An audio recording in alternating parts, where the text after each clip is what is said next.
Today, I've got Billy Sticker on the show. Billy is an entrepreneur, AI strategist, author, and founder of multiple companies, helping businesses grow through clarity, systems, and AI implementation. He founded Cairo Candy back in 2015, helping over 2,000 chiropractic practices generate more than $450 million in patient revenue. He also co-founded HireZim AI, where he helps companies implement AI safely and effectively. Billy is also author of The Blessed Entrepreneur and a faith-driven leader who's passionate about helping businesses owners with the wisdom, impact, and long-term stability. Billy, pumped to have you on the show. Sean, so glad to be here. Thanks for the invite. Absolutely, man. So I want you to take us back. We're sitting in a coffee shop here locally. Business owners, entrepreneurs are eavesdropping. They're listening around us. Take us back on what was the original vision for you or the problem you were trying to solve when you started Cairo Candy in 2015? It's so crazy. I wasn't looking to launch a marketing company. It started as a podcast. So back in the late 1900s, back in 99, I was selling rare coins, gold, silver, platinum. I lived in the Beaumont area, and there were several big companies out there that have clients all over the country, but there's just a few of the big companies based there. And I worked for two different companies over about an 8-year period and was making pretty good money. I just didn't, the second company was actually making more money. I didn't enjoy it. It was a horrible environment. And I found a chiropractor locally that had an office in Beaumont and Port Arthur that was looking for somebody to come take over the marketing. And I got the job. I was good at it. I fell in love with it. We doubled the volume in both offices. And I just thought, to me, it lined up with who I was as a believer. I thought chiropractic was neck pain and back pain, but it's this mindset and this idea that God created our bodies to heal. It just doesn't need interference. And how do we keep our bodies in this optimal state of health? And that's what chiropractic is. And I loved it, but I wasn't making as much money. I did it for a few years, but wasn't making nearly the same money that I was when I was in the precious metals business. So I go back in the precious metals company, and there's so much more to that story. But after several years and just a deal, we basically had an agreement with the owners that I came in as sales manager. We got to a certain level. I wanted to buy into the company. Don't give me anything, but if we hit the levels you want, I would like an opportunity to buy in to be a partner. Yeah. Didn't work out. We hit those numbers, but they just never came back around and said, you know what, we agreed to this. We didn't have an operating agreement. It was a handshake. And anyway, and I was frustrated, and I was like, all right, what? I was like, God, I want to do something. And back in 2007 and 2008, when I worked in office for that chiropractor, I started a podcast for chiropractors in 2008, like probably the first podcast for chiropractors. It was a horrible name. It's Chiropractic Marketing University. It was horrible. But I launched it back in 2008, did 6 or 7 episodes, and then was like, yeah. Well, I'd gone through some training back then. And one of the guys that I did this training with, who's out of San Diego, was a guy named Pat Flynn. And I don't know if anybody here has ever heard of Pat Flynn, but if you look him up, he has a podcast called Smart Passive Income. And from 2008 through like 2013, 2014, I mean, I would see his name come up. I was like, oh, we both went through that podcast training at the same time.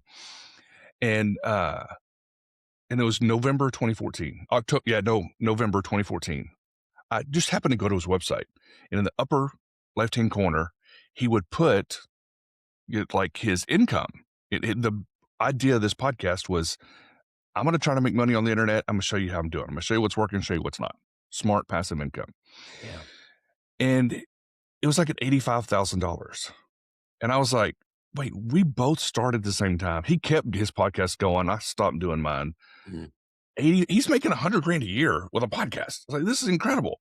Well, then I clicked on it. No, he made $85,000 the previous month from his podcast. And I was like, all right, you know what, God, I've got different options here. I want to do a podcast. I love chiropractic. I know an awful lot about coins and precious metals. We've got a background in youth ministry. I wrote a book on leadership. Like, I've got different options here. What should I do?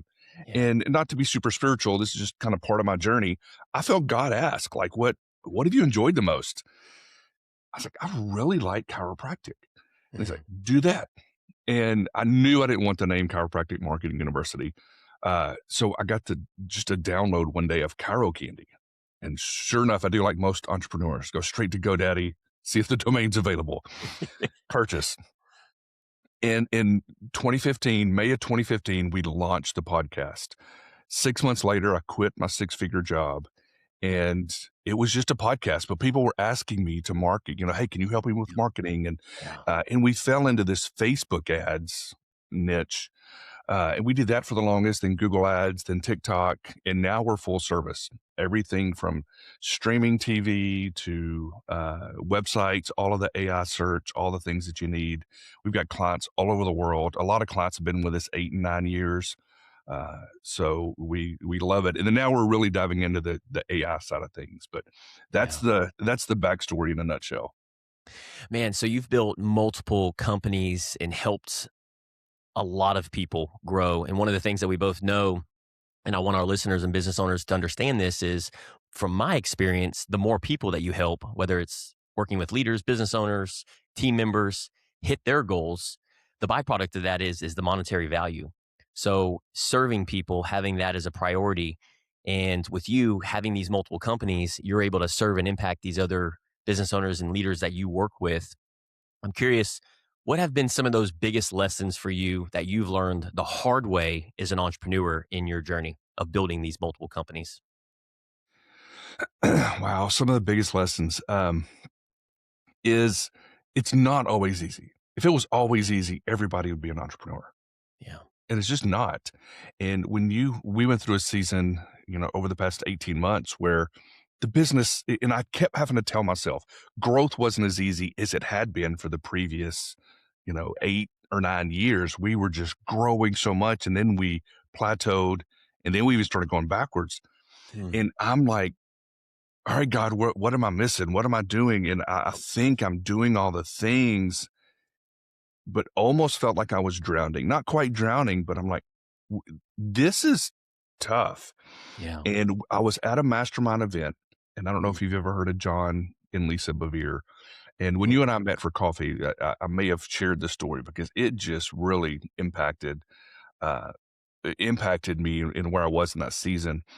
She made a comment. She says, "You cannot become a master sailor if you only sail smooth waters." Mm. Mm. And I just loved that because Mm. I want to be a master sailor. Yeah. And it's like, okay, all of a sudden it's like, bring it on, bring it Yeah. on. But what you have to do whenever things get tough, one of the things in business that is so important is new business.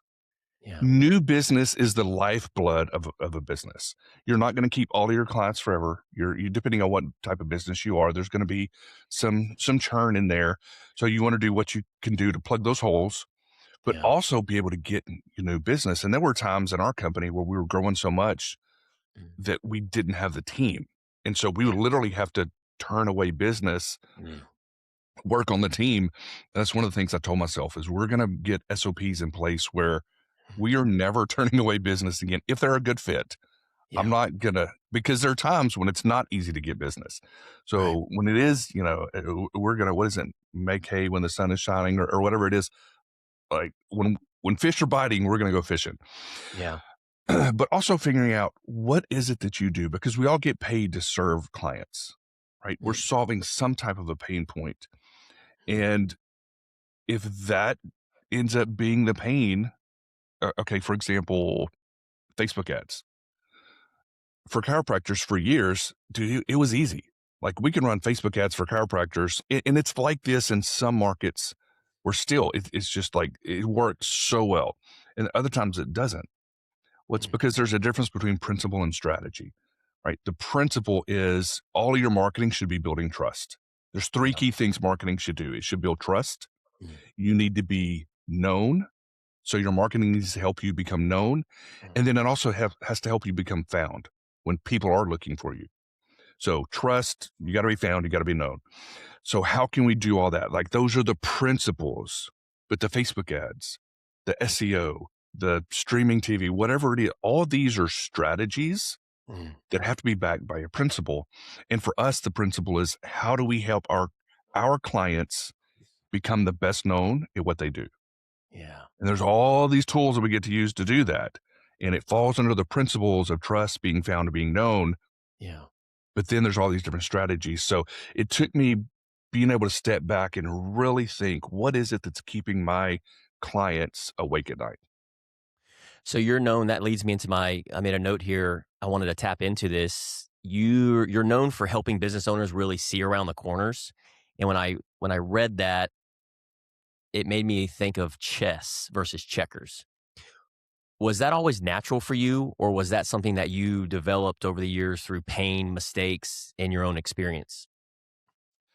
So the seeing around the corner story, I'm gonna do my best to keep this really short. We're a car family, and we've got a couple of really nice cars. We do car shows, we do some car rallies, and we did this car rally. And instead of taking my car, which we typically do, we ended up taking my wife's. She has an Audi RSQ8. Some people doesn't mean anything. It is. It's a really nice SUV. It's the Lamborghini Urus. It's just the Audi version that's like half price, but it is almost 600 horsepower. It's like 550 horsepower, something like that. It's incredible. But we're doing this rally, and there's Lamborghinis, Porsches, all these high-end cars. It's a 2-day rally from Dallas. We're going down to Central Texas. We get out on the interstate, which most of the driving wasn't on the interstate. But when we first did, I'm doing like 135. And for all the law enforcement listening, this is just hypothetically. Yeah. And then like two of the Lambos come flying past me at almost 200. I mean, they're flying past me. I'm doing 130 and I'm so uncomfortable. My dad used to be chief of police, and I was just like, I don't, I'm so uncomfortable. Anyway, we get down to where we're driving. We're through the hill country. We're driving this stretch of road called Twisted Sisters. And it's beautiful, so pretty. Well, some of these guys were like passing around corners and stuff. It just driving recklessly. Yeah. And I was so uncomfortable. Mhm. And I'm like, this just isn't, nothing about this is fun.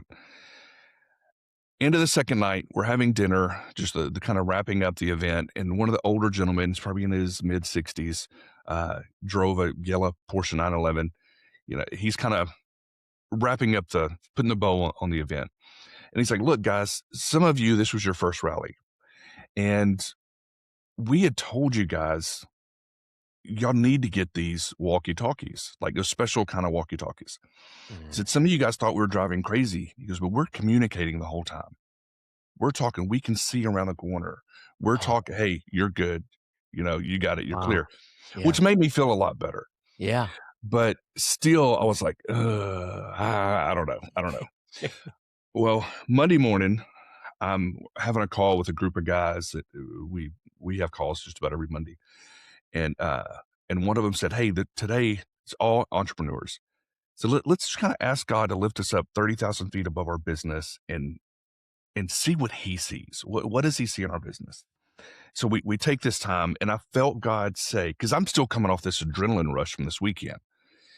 And I felt God say that the vehicle I'm in is made to go so much faster than I'm comfortable taking it. Yeah. And I was like, okay, all right, okay. And I felt God say, I just need you to communicate with me. I can see around your corners. Mm. And I was like, how good is that? So, Mm. and I think to me, just seeing around corners, I think in business, it's Facebook ads. It's the AI, what's coming, what's possible. Seeing around corners is being able to look at the opportunity and the hazards, Mm. knowing what other people have faced and what you need to be prepared for. And how can you have somebody that's being able to see that and guide you along those ways? So that's kind of what it comes down to. But in business, we need to be able to see around corners. We need to know what's coming up on the horizon and what to be aware of and what to be prepared for. Yeah, I've learned that in leadership and becoming obsessed in my own journey with leadership. That's one of the skill sets and the traits is being proactive and having that intuition, that gut on knowing what's coming versus being reactionary and being proactive. And what I'm hearing you say is helping those business owners in your lane, in your field, in your expertise, look around the corner, and that's AI. And a lot of business owners hear AI. I know listening to this, and they either get excited or they get overwhelmed because of the fast moving pace. In simple terms, what should they actually be paying attention to right now? And you're talking to that entrepreneur and business owner in super simple terms. What should they actually be paying attention to right now?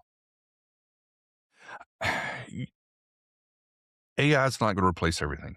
It's not going to replace everybody. And what we've told our team is the people on our team that really embrace AI to help expand their capacity for make their jobs easier and get more stuff done, those are going to be the most valuable people to our company.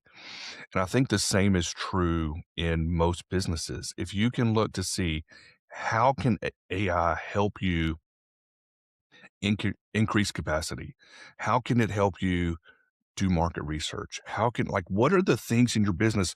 Most businesses have 3 or 4 buckets, right? We have the sales and marketing bucket. We have, so we're trying to attract and Yeah. convert leads to clients. Then we have the fulfillment. This is where we're delivering whatever services they're paying us for. Yeah.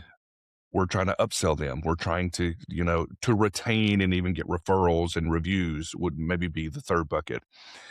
So you want to look at your business and say, okay, in the front end, in sales and marketing, is there anything available with AI that could help me go out and generate more business? Can it help me convert the leads that I have? Setting up these AI chatbots that can send out text messages to your database. For example, for chiropractors, one of the things we do, we have AI that we implement on their database, and it'll send out a text message, and it'll be something like, "Hey, Jenny, this is Sheila from Dr. Sean's office. I've got a voucher on my desk for a $47 re-exam and adjustment. If you like, I can set one aside for you." Hmm. It's a text from an AI. That's Hmm. all it says. And we see minimum 3 to 5% positive response from that text message, Hmm. sometimes as high as 15% positive. So the existing patient that hadn't been in 6 months or longer, sends a text back, "Actually, yeah, that'll be great." And then the AI just texts back, "Perfect. Hmm. When can I get you scheduled?" And it just does it all. And Yeah. it's frictionless for the owner, but that's like front end, or being able, a lead comes in, having AI qualify that lead. How would you have a person on your team qualify to find out if they're really a good fit? You can have AI do the same thing. You can have AI go out and do market research. We have a thing now where anybody that goes to your website, we can capture all their data, name, email, phone number, without them opting in. They just Wow. go to your website. We capture all that data. They're not leads, it's data, but then we can market to them. We can drop an email. We can send them a postcard. We can retarget them on social media, on streaming TV ads. So they visit your website. Next thing you know, they're seeing you everywhere. Uh, it gets even sneakier because we can now use some of these tools to, you give us a list of keywords and the zip codes that you serve. Mhm. Anybody searching for those terms in your zip codes, we get all their data. They don't even have to go to your website, and we Wow. get their data. Like somebody looking up life insurance or looking up health at car insurance or whatever, if they're in these zip codes, we can get their data. And then what do we do with it? We retarget them on social media. We send them a postcard. We send them an email. We send, all kinds of stuff. I got a buddy that's in the roofing niche, and he'll take these leads and he calls them. And he's like, "Hey, we're going to be in town. There was this, or we're going to be in your neighborhood." And people are like, "Oh my goodness, I was just looking for a roofer." And they're like, "Were you really?" But it's these tools that can help us. Like, that's all front end stuff. And then you have fulfillment. Well, what are the repetitive tasks that your team's doing every day? Right now, so you have AI chat, which is like ping pong. It's kind of going back and forth. Yep. You ask it a question, it gives you an answer. You ask it another one, it gives you an answer. And then Yep. you have agentic AI. This is more where you give it a task and it goes out and completes the task. And we're at a stage now where anything that a VA, a virtual assistant that you may hire in the Philippines or Central America or whatever they could do on a computer, Mm. AI can now do on a computer. Like Wow. I use OpenClaw, which is pretty advanced. I don't know if you followed much about this. OpenClaw is incredible.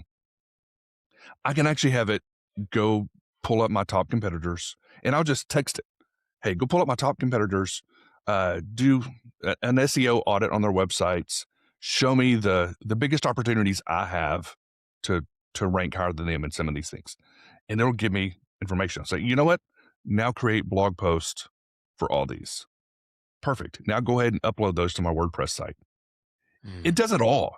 It does Wow. everything. It'll turn those blog posts into infographics, and they can turn them into slides.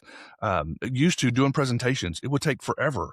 Well, now I've got just a brand guide for Cairo Candy, for Hire ZM, even my personal brand. It's just a website that shows our colors, logos, what we do. I can now give AI my brand guide and an outline of what I want to talk about, and in seconds, it builds a brilliant presentation Mm. matching my guidelines perfectly. I don't even have to use PowerPoint anymore. Like, it's just crazy. But so it's like, how can you use these tools to do different things? Asking for reviews, asking for referrals. There's all these things. So you need to be able to look and say, I wouldn't be afraid of it, because the people who take advantage of AI, they're going to be the ones that's going to really understand it and have the advantage going into the future. Mm. I could just tell right now there's a business owner running on the treadmill in his vehicle, doing a walk in the nature trails, a leader listening to this, and they feel left behind. This is your craft. This is what you do on a daily basis. And I can hear the love in the game of you being a student in the game and staying on top of it. What would be that one practical step that they should take today for that business owner that does feel like they're behind that you would give them? I would think about what it is you do. I would hop on YouTube Mm. and just type in AI for XYZ, or just look up some of the trending things on AI and just start listening.